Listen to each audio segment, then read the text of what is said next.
What's up, Alabama fans, and welcome to the Bama Online show. We appreciate y'all for tuning in. I am BOL publisher Tim Watts, and with me, as usual, is Andrew Bone, the Bama Online recruiting editor and team contributor.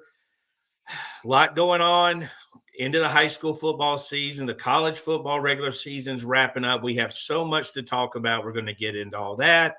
Another strong visitor weekend for the Alabama staff this past weekend. One official visitor we haven't talked about nearly enough. Some big ranking jumps for Tide commitments. Flip targets still out there. Andrew, we have so much to talk about, including the 2027 prospect that's out there. But let's start with the Bama flip target. Samson Gash took an official visit a couple of weeks ago. And Andrew catches up on where things stand with Gash, who's a legitimate track speed guy. Yeah. This is a kid from Michigan, Detroit area who took that official visit a few weeks ago. A lot of positive buzz from that trip, but he even had a lot of good things to say afterwards. But ever since then, things have been kind of quiet, and that's mainly due to his team in the high school state playoffs, which they won last week, so they're still in it going another week. I think we're going to wait and see what he decides after his high school football season is complete. Still committed to Michigan State right now, but as many know, head coach Jonathan Smith is certainly on the hot seat. Reading all the different reports from Michigan State writers, they're expecting him to be fired. Now, does that always happen? No, but I think that from what we're seeing, that's the way that it's likely going to go. So I think that Alabama's probably in a good position with Gash right now. Still kind of waiting to see what he decides to do at the final moment, but I would expect us to hear something in the next week or so.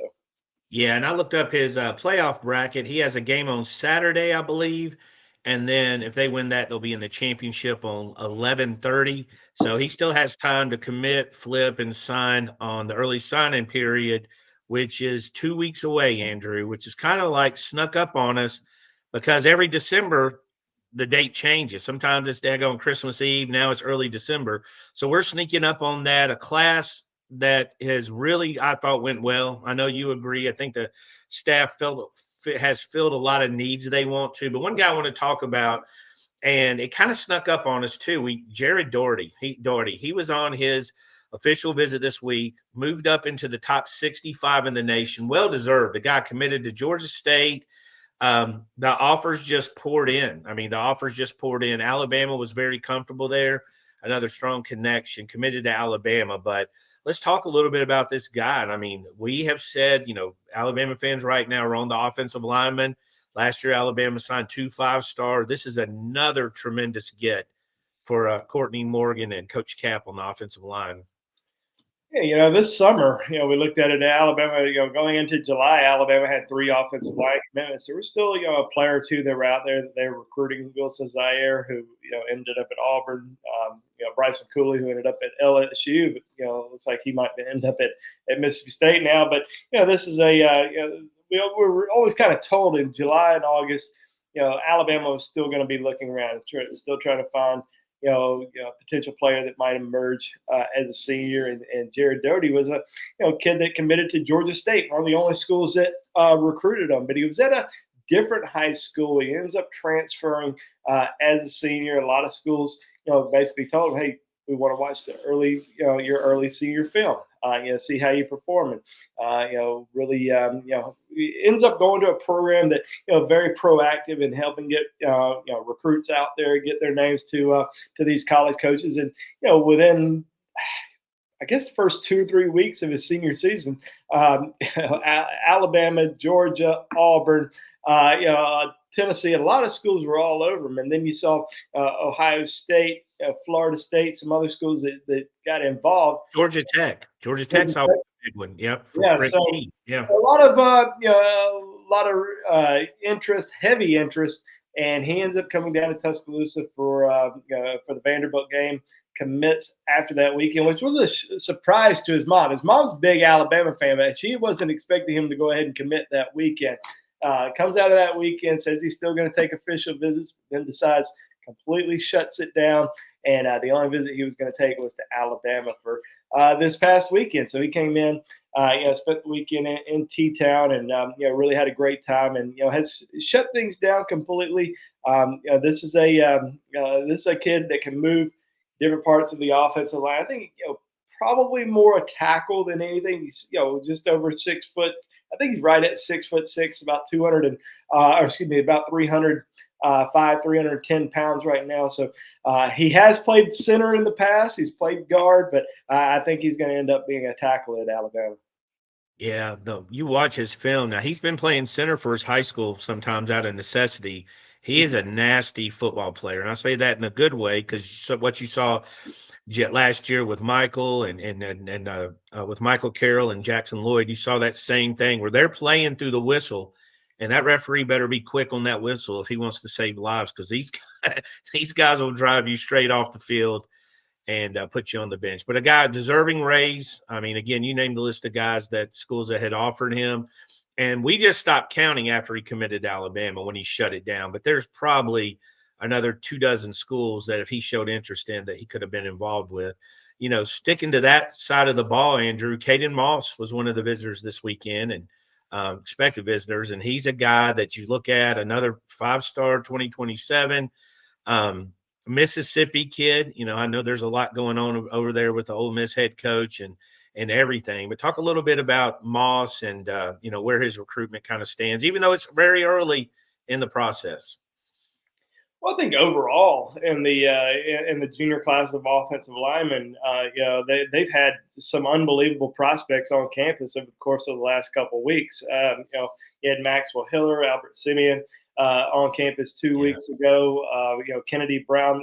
These are all 5-star recruits in that 27 class. And then this past weekend, you have Caden Moss, who took his second trip to Alabama. Of the fall, was also in town for the Vanderbilt game. Back in early October. Jake Hildebrand, another top 12 offensive lineman in the country out of Arizona. So you had two of the top offensive tackles in the country that not only from a ranking standpoint, but from Alabama's recruiting board, because as we know, the recruiting board for colleges is going to look different than just straight ranking. So these are two guys that Alabama has heavily recruited that they already want as a part of their 27 class. So I think things are certainly moving in the right direction. Still early, like you said. I mean, we are in November. We are 2 weeks away from the 26 class being completed, and then you start to see guys schedule these junior day visits, spring games, and or spring practice visits, and then leading into the official visit season. But I mean, it all goes so fast. I mean, I think you look back where we were last year to this year, and it moved pretty quick, and that's going to be the case every single year. But yeah, I think Alabama certainly put themselves in a strong position early with several of these 27 offensive linemen. Yeah, and you mentioned Jake Hildebrand from Arizona, top 100 type prospect. Rivals had an interview with him. He said tremendous things, loved it. The atmosphere was fantastic. We know Alabama lost, but these kids are looking for different things than at the final scoreboard. They're looking at how were they treated. They get to talk to the coaches. They're looking for everything to do with the crowd. And we know what a great experience is Alabama is at night. Now, looking at this class Alabama's got right now, they got Samuel Utu, who pulled off one of the biggest upsets in the history. I don't think I'm overselling it, right? That's not, I mean, that's one of the biggest upsets in the I'll be honest, we do, so BamaOnLine.com, we do the weekly schedule. And last week was the first week where we added teams whose seasons were ended. Well, Orange Lutheran was 2-8. So I just put they ended. I had no idea they were in the playoffs at 2-8. Oh yeah, I thought they were. I thought it was over. Then they're one of the biggest upsets we've seen. Yeah, I mean they beat St. John Bosco, who had only had one loss the entire season. They were number 3 ranked team in the country. I think their only loss was to Mater Dei. I mean, they beat St. Francis. St. Francis out of Baltimore, where Jaira Edwards played. Yeah. This was that was St. Francis's only loss of the season, and then they ended up St. John Bosco ends up losing to Orange Lutheran. So I mean, what a big win for Samu too. Doesn't matter. They obviously want to win this upcoming week, but you look back on your season and probably a lot of disappointment with a 2-8 record, but then you beat that. I mean, that's going to be something that you're going to remember. Those players are going to remember. That coaching staff's going to remember, for several years to come. So we're talking about Utu, another long athletic guy, 6'5", 300+ pounds. We got Chris Booker, 6'4", almost in that range, another 290-pound guy. And they've got Bear Fretwell, 6'6", 295 roughly. All these guys have the same thing in common. We're talking about this so you can look at the 2027 guys we've discussed is they love athletic offensive linemen, right? They love to see them move around. They believe they can develop from there.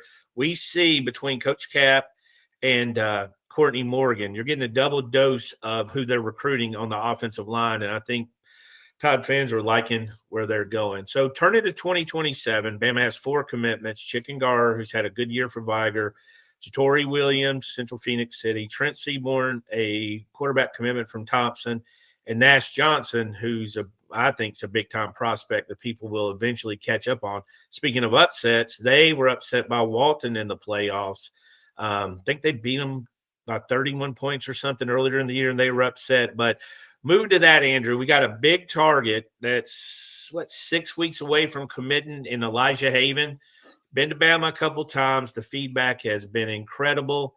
He is the number 1 quarterback in the Rivals industry rankings in the nation. He's from Baton Rouge, which brings up more stuff with their head coach opening. Who's going to be the coach there? Who will they recruit with 3 guys connected to LSU program? But he went to Georgia this week, and the feedback afterwards was good for Georgia, but it feels like Bama's held their top position for now.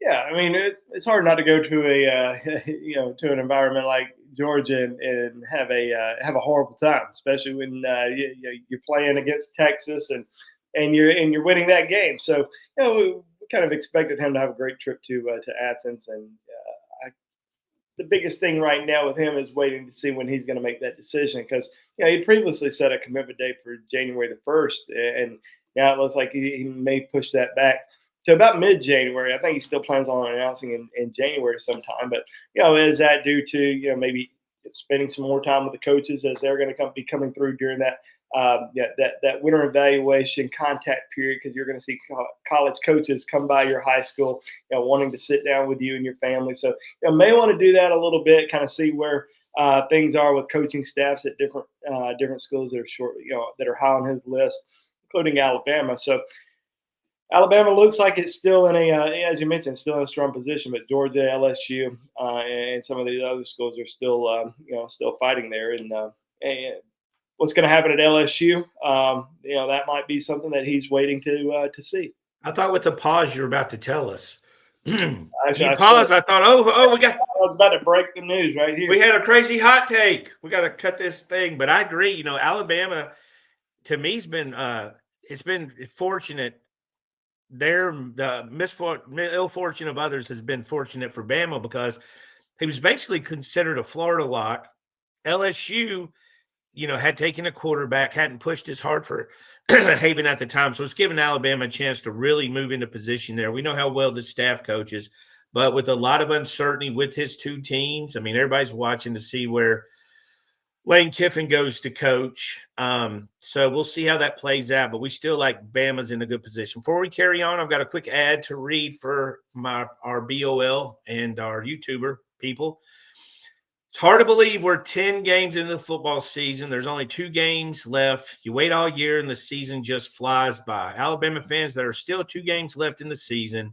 One of them's at home this week, and the other, of course, will be in Jordan-Hare at Auburn. So you still have time to experience the tailgate, the energy of the fans. There's just nothing like it. I know we all agree with that. Andrew and I have had to grab tickets at the last minute. We know y'all probably have too, for family or for friends. The quickest and easiest thing that this year that we've dealt with is the Game Time app. Take the guesswork out of buying college football tickets with Game Time, and it's very relatively easy. You download the Game Time app. If you haven't bought tickets before, create an account and use code ON3 for $20 off your first purchase. Terms do apply. But again, create your account and redeem the code ON3 for $20 off. Just swipe, tap, ticket, go, download the app Game Time today. And our favorite feature is that it's all the prices included up front. You don't have to worry about getting to checkout, which is irritating to get there. And there's another $38 handling fee. I don't know how they handle tickets when they're just sending them to your phone. Anyways, try the Game Time app. Andrew, let's continue. Did any of the visitors from this week, did anybody jump out to you? I mean, again, the feedback is always good. That's always, to me, a good sign of this class, the commitment class, is how many guys visit. And huge LSU visitor weekend when I think basically everybody showed up, even guys like J.J. Finch and Jira Edwards who haven't been able to get out as much. But even for this game, you got Jordan Edmonds, got Ced Morgan, Xavier Kroll, who rushed for 350 yards on 14 carries, just absolutely fantastic. Zion Gibson, Mari Johnson, Chris Booker, Jared Doherty on his official, Bear Fretwell, Zay Hall, Owen Cabell, and Trent Seaborn. So the one thing to me is just how close this group is. They come out for almost everything. Yeah, I mean, we'll see who ends up making a trip to Tuscaloosa. This is the test. This is the test. Yeah. This is the Eastern Illinois, 1 p.m. This is the test. Which Bear Fretwell told me he'll be there. And I asked him, I said, "Are you? Do you know of any other guys that are going to be making?" He goes, "I know Trent Seaborn's going to be there." So Trent Bear might be at the basketball game tonight in Chicago. Yeah, the Alabama things. There's at least 2 Alabama commitments that are going to be in town. But I mean, like you said, most of these guys have been in Tuscaloosa throughout the entire season. Especially the ones who live close by. But and that's what you like to see. And I'm sure there's going to be some more commitments on campus this weekend. But I think when you look at the overall picture throughout the whole season, Alabama had so many top guys on campus throughout the entire year. You had the back-to-back, 3 weekends in a row where you had, a stacked list of visitors for Tennessee, LSU, and Ole Miss. Now, Oklahoma. But you have a lot of those guys that are juniors and underclassmen, guys that you're really trying to build those relationships with for next year because your 26 class is pretty much complete. Still a few guys out there, but you're really establishing those relationships and trying to make an impression and trying to get those guys, to include you in their top 5, top 10, top 50, by the time January rolls around. So, I think they did a really good job in that aspect. So, there weren't really any 26 guys outside of the commitments that we were really watching from this past weekend. But, a lot of top 27 guys, as we already mentioned, Caden Moss, Jake Hildebrand, top 100 running back out of Georgia, Quintarius Gibson, was on campus. So he was a big name. Hayden Stepp, one of the top 30 overall players in the country, defensive back from Bishop Gorman High School in Las Vegas. I thought that was a really intriguing visitor. A guy that they have already heavily recruited, had some time to with the entire coaching staff, including Kalen DeBoer. Where he also met with Greg Burns. So just establishing that relationship, continuing to make that grow because it was his first visit to T-Town. So. Overall, really good visit with a lot of these 27. There were also some 28 guys that were on campus, like Dedrick Kimbrough, wide receiver out of Thompson, and Kellen Hall, who's the #1 defensive lineman in the sophomore class from Louisville. So good weekend. We'll see kind of how this weekend shakes out as far as visits are concerned. But overall, throughout the entire season, you got to be really happy with the amount of heavily recruited, highly touted prospects that were on campus, but also guys that weren't just on campus one time. Guys that made it to Tuscaloosa 2 or 3 times throughout the season. I'll say this Alabama staff, led by Courtney Morgan, obviously Kalen DeBoer, and everybody else, they made the most of a really strong home schedule this year. Last year was a little bit tougher, but you bring in LSU, regardless of record, that's a great game. Kids have always poured out for that on both sides. You have Oklahoma and you had Tennessee. So Oklahoma was the third of those, probably not as strong. Tennessee, probably the second strongest. LSU was just an incredible event. And I think a lot of that goes to the time the games are and everything else that comes into play. But, the staff, as far as recruiting, they did what they had to do. We know they're a good effort staff. We know they recruit very well. But you're right. If you've done your job, you're working on a couple targets. Bama has 23 commitments. We probably expect Brian not to end up in the class. Brian Williams, possibly adding Samson Gash. That's kind of where they're at. But if you did your job, you're working on 2027, trying to get a head start. And I think they've certainly did their job up to that point. Before we move on, we want to talk a little bit about basketball recruiting. There's been a little bit of theatrics there. Chris Washington Jr., who was committed to Alabama, decommitted. I don't think that's a complete surprise. Alabama, they've had a run on wing players. They've got a ton of guys that can play the wing. You know, at some point it'd be a little bit of a logjam. Terrace Bowie out now. Alabama's not announced the signings. They're going to wait till everybody signs or that's wrapped up. But they got top 50 wings. Terrace Bowie from Spire Academy. He's a guy that they certainly like. And the big one everybody's waiting on, and we predicted him 2 weeks ago to Alabama's Caden Samuels, and guy from Maryland, plays at Bishop McNamara, but big time scorer. I mean, when you watch this guy, he's going to be a bucket getter in a system that values those kind of guys. So they're still waiting on him to see if he's going to do something. We still expect him to sign early. And Caleb Holt's a guy who's, any Bama basketball fans familiar with. He's a 5-star, about as good of a talent as you've seen in this state in my history of covering it. He's right up there with every top player. He's going to wait till late, but obviously he's a big target. Andrew, let's move on a little bit. I saw a Matt Miller from ESPN mock draft today that had Ty Simpson at number 5, unfortunately, to the Raiders, but he is, I mean, there's not a lot of options for Ty. It's a good spot because he'll be 5 to the Raiders, 6 projected the Saints. I'm a Saints fan. I'd love to have him, but I do not. That's not the best place. 8's the Commanders. Bengals are 9th, so they got their quarterbacks. But we're seeing things. Proctor was 25th, and Jeremy was in 30, 29 range. So we're kind of seeing the mock drafts. Obviously, a lot's changed, but Simpson, I know some people are down on him. Obviously, other people still think he has a big upside. And as you and I know, there's a lot of NFL stuff, interviews, where I do think guys like Jeremy and Ty, I think they'll shine in those interviews. I think they're the kind of kids that you want to. Caden Proctor, too, is a good kid. But let's move on to college football. It's not a great week this week. I mean, I was looking, you got Missouri, Oklahoma. Missouri possibly has their quarterback. You've got the SEC does not have any good games. USC and Oregon's probably a big game. Vanderbilt and Kentucky. Now, Bama fans will be rooting for Vanderbilt, kind of put it on the table for them to get Vanderbilt to get a win, and Alabama needs to win in Auburn to have a better chance of the SEC championship game. But one game I wanted to talk about is the Tennessee at Florida. Now, I had 2 brothers that were Tennessee fans.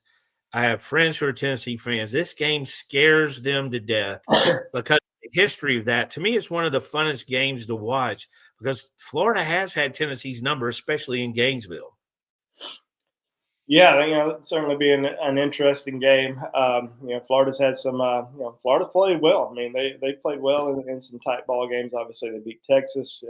Ole Miss, they were battling. Yeah, they could have beaten Georgia. So I mean, they fought hard. I don't know. I think Tennessee is going to be pretty tough to stop. But yeah, I mean, like I said, it's a rivalry game. You never know.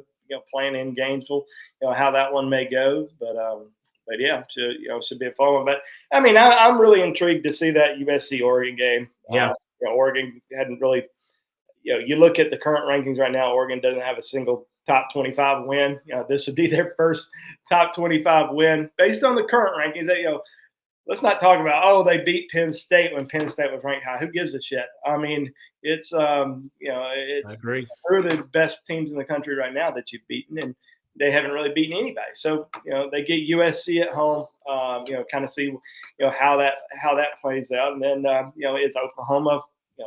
Are they going to continue to have success, or are they going to still be celebrating their win against Alabama? Because Missouri, as we know, is a tough team, and they're going to come in, and that should be I think that'll be a really interesting game. I think it's going to be a tight one. It's interesting because you have a defensive unit in Oklahoma against an offensive unit in Missouri, so something's got to give in that game. I agree. I mean, the SEC, I know people are trying to, the whole SEC bias, but every week when they say the most watched games, it's always the SEC. I mean, there's a lot of people, a lot of SEC games are interesting from the top to the bottom. Again, Ole Miss and Florida were battling. Georgia, Texas was a great environment. That was a great game. I know Texas definitely not for Texas fans, but great environment. A game you've been waiting to see. Georgia looked really good, looked really crisp. Kirby living on the edge with a 2-score lead and kicking an onside kick. Just sort of having fun with it was interesting to see. But also, we got a Bama basketball game. We know it's been a little bit of a roller coaster. Bama beats top 5 St. John's. They lose to number 1 Purdue. Now, Purdue went from 1 to 2 in one poll and back to 1. They were always number 1. Purdue is a monster of a team. Alabama lost that game. I know some people were upset about it, but I'll remind you, under 2 minutes, Phylon fouled going to the front end of a 1-and-1 down 2. So they were very competitive in that game. Still haven't seen the full roster. Jalil hasn't been back and Bristow hasn't played. Hopefully he can play tonight, but has another ranked opponent with Illinois. Nate Oates, I mean, he just whips them off. St. John's number 5, Purdue number 2, Illinois number 8, number 13 Gonzaga. He is just ripping it off. And I know you're having fun watching. I know it's stressful, but I have fun in watching these type of games early, and I know you do too, Andrew Bone. Yeah, and we were down at the game the other night against Purdue, and that was certainly a rocking environment. I mean, 6 p.m. tip off. You're kind of waiting to see what the crowd's going to look like. I mean, it was sold out, and they were loud throughout the entire game. I've been to a lot of Alabama basketball games through the years, and I don't know if I've heard it that loud. Maybe in the Nate Oates era. I mean, it was extremely loud throughout, from start to finish. So, even though they came out on the losing end, it was a fun game to watch. And I know a lot of my friends up in Chicago are excited about, going to the game this evening. Should be another fun one to watch. And as we've talked about before, you just kind of figure out where you're at as a team, this early in the season, whether it's a win, whether it's a loss. You kind of, understand what you need to work on, where you need to improve. But getting that win a couple weeks ago, or feels like a few weeks ago now, I guess 2 Saturdays ago, I think. it was getting that win at Madison Square Garden against St. John's is big, and hopefully they can get a win tonight. But I mean, you got to love the way the schedule is, and the way it's been for the last few years, with the way that they've scheduled these great opponents, and certainly not scared to match up against anyone these days. You got to figure out who you are at this stage. Nobody's winning a national championship in November or December. They're winning it in March. Now, Nate might overdo it. He pushes his schedule. It's kind of insane. Even the cream puffs look, or ACC schools like Clemson or UNLV in Las Vegas. So he pushes it. So you want to see that. Also, if you're a basketball fan tonight, you've got a future tied opponent, Arizona versus UConn. That's number 3, number 4 as an appetizer to get to the Bama game. I like it when there's good games worth watching. And because it used to be a lot of times it was just cupcake, cream puff city to get past football, and then you kind of turns your attention. No more. Nate certainly does a good job. Alabama football play Eastern Illinois. I looked at this team. They're not good. I was surprised. I was really surprised they weren't very good in any usually you can find something to be scary about. They run the wing tee or the triple option, or they run something. I didn't see light. I would like to see a lot of young players this week. Help rest in the starters, handle your business. Yeah. A lot of young players, but I do expect maybe somebody like AK Deer to run for $138 and everybody to say he's the starter. But Andrew, give me a couple guys you want to see this weekend. Even if they played so far, but a little bit more chance to shine in this environment. Yeah, I mean, there's a couple things I'm looking at is who can really help you down the home stretch. Not necessarily your starters, but guys that are in that second, third team role right now. Can they get some more playing time on the field and get some more experience, because you're really going to need them down the home stretch. And then on the other side of it, you really want to see some of these freshmen play. I mean, Alabama has been in very tight games since mid-September. You haven't seen Keelan Russell. You haven't seen Austin Mack went in for one play against who was it? Wisconsin. I think he had one pass. He was 0 for 1 against Wisconsin, and that's really the last time that we've seen those two quarterbacks compete. Can we see some more freshmen get in there? Because and I wrote this yesterday in a story on BOL. There's probably a lot of guys in that locker room right now trying to figure out, are they going to end up hitting the transfer portal? And also, guys that don't play, guys that been sitting on the bench, just waiting around, not seeing any action. Can they get on the field and see a little bit? Does that make them want to say? Does it make Alabama want to fight to keep these guys who might be considering going into the portal? So, I'm really intrigued to kind of see who all gets on the field, who does well, but also who might stand out kind of early. And when I say early, I mean late second quarter, third quarter, hopefully. That we might see really start to play a lot more at Auburn, and hopefully into the college football playoff. I want to see Michael Carroll. I want to see Jackson Lloyd. I want to see what they can do.